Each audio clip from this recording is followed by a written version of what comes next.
2022 for me this year has been awesome. I've had 2 fights so far. The first one was a really challenging one against Matet. It was a good 10 rounder for the Australian Championship, and I was really happy with my performance. He definitely challenged me at moments throughout that fight, and he was no pushover, that's for sure. He comes to fight, and it was a bloody hard fight, so I'm grateful to get that one out the way and take out the Australian title. And it's always been a bit of a dream to also win the amateur Australian title a few times and then hold the professional Australian title. So very happy, and the second fight against a tough Tasmanian was good, and good to get a stoppage in the 7th round. But he also comes to fight. I hit him with everything but the kitchen sink in the 6th round, and just grateful to get him out there in the 7th. It's been a good transition from the amateur to professionals. Obviously they are 2 different sports, they're a little bit different, but at the end of the day, boxing's boxing. So I'm just focusing my hardest on making sure I still bring a bit of that technique and amateur prowess into. You look at Sugar Ray Leonard, one of my favourite fighters, got him tattooed on my leg, and in moments he had to stand there and fight, but then in moments he moved around and he beat his opponents through the years. So he's definitely a person that I look up to, and someone who I want to mirror my sort of style, my professional style on. I'm so grateful that I'm in the lightweight division. It's truly the pound for pound best division in the world right now. We've got so many amazing names: Aussie, George Gambosis, Devin Haney, Vasil Lomachenko, Ryan Garcia, Tank Davis. There are so many good, and I'm sure when I get to that level, there's going to be even more people. So it's an exciting time, and I embrace that.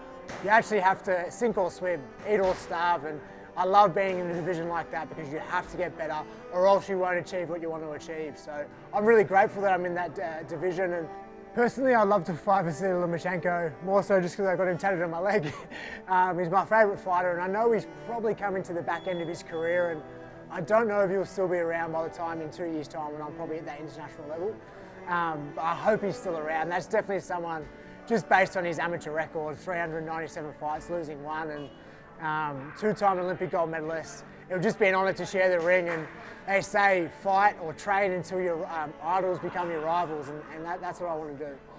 The best thing about training with Johnny Lewis, I call him the master motivator, and he makes me walk out of this place and believe that I can run through brick walls and I can become the best fighter I can be, and that's what I love about Johnny. And he's charismatic, he's fun, he's a hard worker, he's old-fashioned, and I love that old-fashioned mentality of training hard and working hard and making sure that when you jump in the ring it's easy work because you've done all the work. So I'm so grateful to have the king of Australian boxing in my corner, and I've learned so much over the last 12 months with him, and I'm sure it's only been 12 months. What can we do in 3-4 years? So I'm really excited for the future, and over the past 12 months he's really allowed me the ability to believe in my punching power a little bit more and work on a few little things on the inside, something that I feel like I lacked a little bit. So I'm excited to sort of see my growth over the next sort of 2 to 3 years.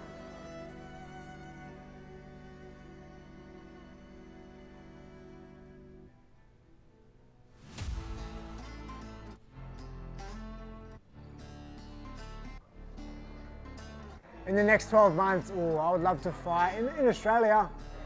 To be honest, anyone and everyone in my weight, to be honest. I'm a big one on cleaning the backyard and then making sure I'm good enough to beat everyone here, and then go overseas and try and be like George Gambosis or Devin Haney or Vasil Lomachenko. So just make sure I focus on clearing the backyard in Australia over the next 12 months, and then hopefully in the next 18 months look to go overseas and clear out overseas.